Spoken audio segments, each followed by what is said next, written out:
Hi everyone, this is Eva from Septentrio. In this video, we will be unboxing the AsteRx-U receiver. Let's get started! The first thing you'll find is the receiver itself. Next, there's a smaller box which contains some extra accessories. You'll find an Ethernet and USB cable, an open-ended power cable,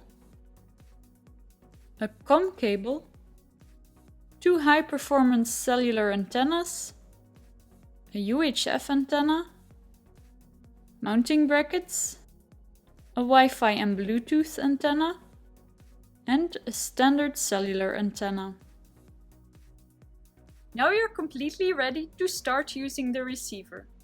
For more information, visit our support page on septentrio.com. Thanks for watching.